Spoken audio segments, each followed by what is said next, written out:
바로 비만은 현대판 영양실조다라고 보게 되는 겁니다. 안녕하세요. 저는 류은경 완전해독연구소를 운영하고 있는 류은경입니다. 반갑습니다.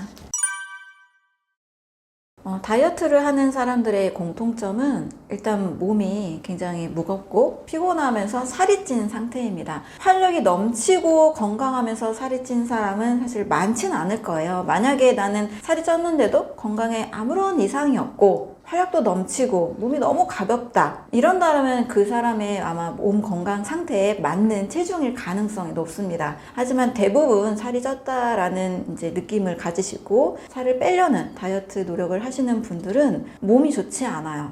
지방이 많이 쌓여 있고 또 이 지방세포로부터 염증 물질이 많이 나와서 염증도 많은 상태입니다. 염증이 많은 상태라는 것은 건강이 이미 망가져 있기 때문에 지방 대사가 잘 되지 않고 있는 현재 다이어트를 하고 싶은 몸이 된 거죠. 결국 다이어트를 해야 된다라는 상황은 몸이 건강하지 않다. 몸이 건강한 상태로 돌아가기를 원하는 몸이 보내주는 신호라고 할 수 있습니다. 따라서 건강한 다이어트라는 것은 살을 빼기 위해서 노력하는 것이 아니라 건강한 몸을 되찾기 위한 노력이 필요하다라는 거죠. 그래서 건강한 다이어트가 필요한데요. 건강한 다이어트를 하기 위해서는 첫 번째 내가 먹는 음식이 어떤 음식인지를 먼저 점검할 필요가 있습니다. 대부분 다이어트 하면 이제 칼로리를 낮추고 운동을 열심히 해서 몸에 쌓여있는 이제 칼로리를 소비함으로써 지방을 분해하려고 합니다. 그렇지만 이 노력이 대부분 많이 성공하기 굉장히 어렵죠.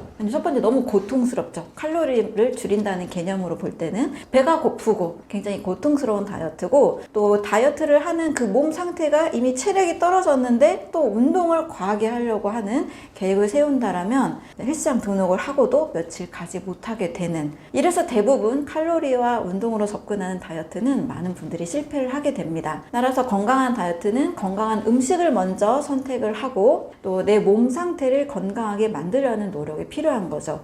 이렇게 이 관점에서 본다면 가장 좋은 음식으로 이 음식을 완전히 소화시키는 노력 이게 가장 첫 번째가 돼야 됩니다. 소화라는 관점은요.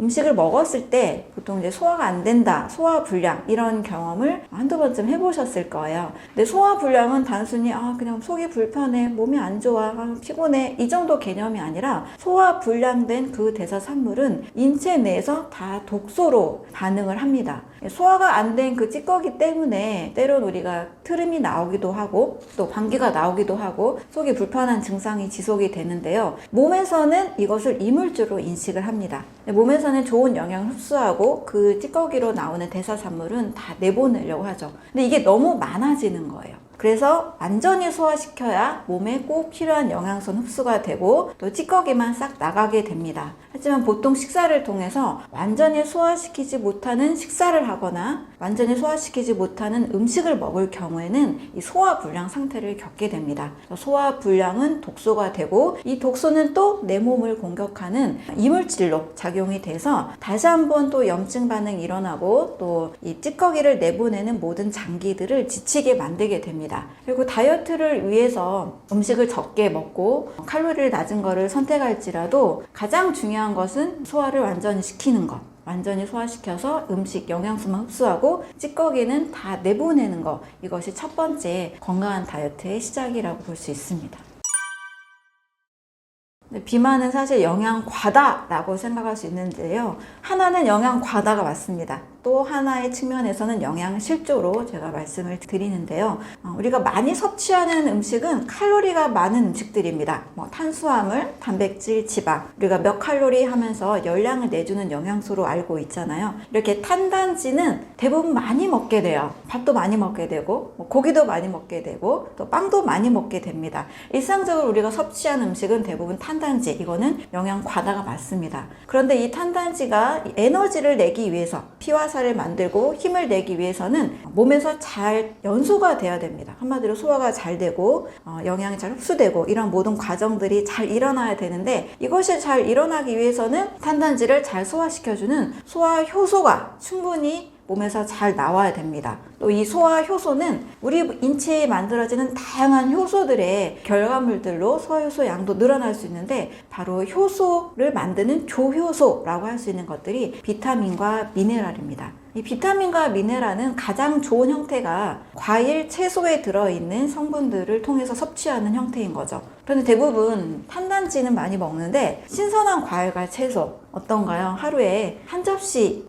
충분히 드시는 분들이 많지가 않습니다. 그래서 비타민, 미네랄이 영양 결핍이 돼서 전체적으로 영양소의 불균형이 일어나게 되는 거죠. 그냥 좀 더 강렬하게 이야기하면 바로 비만은 현대판 영양실조다라고 보게 되는 겁니다. 효소, 조효소의 부족으로 인한 효소의 부족, 결국 탄단지가 너무 과하게 많이 들어오고 몸에서 사용되지 못하고 쌓이는 경우를 뜻하는 말이 되겠습니다.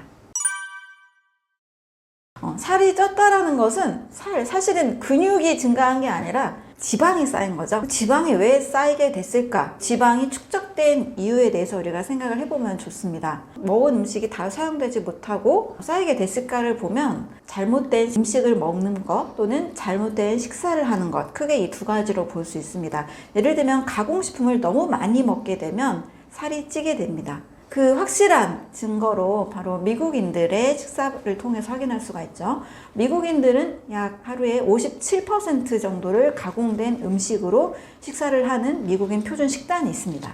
아침에 우유, 시리얼을 먹고, 점심에 햄버거, 감자칩을 먹고, 저녁에는 냉동 피자, 냉동된 음식을 이렇게 먹으면 하루에 살아있는 음식을 전혀 먹을 기회가 없고, 과일, 채소의 양이 굉장히 적습니다. 이렇게 가공식품을 많이 먹게 되면 가공된 음식에는 영양소가 굉장히 불균형이 오기 때문에 꼭 필요한 비타민, 미네랄, 식이섬유, 그리고 살아있는 효소나 식물 영양소들이 굉장히 부족하게 됩니다. 여러 가지 첨가물과 또 과한 탄수화물, 지방, 단백질, 소금, 설탕 이런 것들을 굉장히 많이 먹게 됨으로써 인체 내에 중독 현상이 일어나기도 하고, 과도한 가공식품 때문에 간 건강이 무너져서 제대로 된 대사가 일어나기가 어렵게 됩니다. 지방이 축적됐다는 것은 지방 대사가 잘 안 된 거죠. 이 지방 대사를 하는 가장 중요한 핵심 장기가 간입니다. 이렇게 가공식품을 많이 먹게 되면 간이 지속적으로 해독과 또 너무나 많은 이 칼로리를 대사를 하면서 간이 지치게 됩니다. 그래서 가공식품을 많이 먹고 또 탄단지만 치우친 식사를 하게 되면 간 기능의 저하로 인한 지방 축적이 일어날 수 있습니다.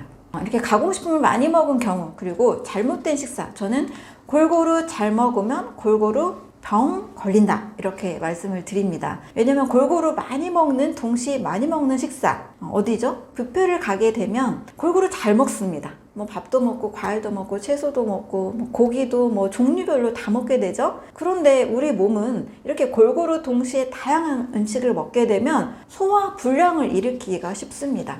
탄수화물, 단백질, 지방을 동시에 소화시키는 소화 효소는 췌장에서 만들어내지만, 사실 탄수화물, 단백질, 지방이 작용하는 이 소화 효소들은 다 각각 다릅니다. 이렇게 동시에 골고루 많이 먹는, 골고루 잘 먹는 식사를 하게 되면 역시 췌장, 그리고 간, 우리 몸의 다양한 소화 기관들이 굉장히 지치게 됩니다. 따라서 장기적으로 또 에너지를 다 만들지 못하고 소화시키지 못하고 몸에 쌓이게 되는 거죠. 이렇게 해서 탄수화물이 쌓이고 이게 체지방으로 쌓이면서 비만이 되는 겁니다. 잘못된 음식, 가공식품 위주의 식사, 그리고 잘못된 골고루 다양하게 먹는 식사법, 이게 비만의 원인이라고 할 수 있죠.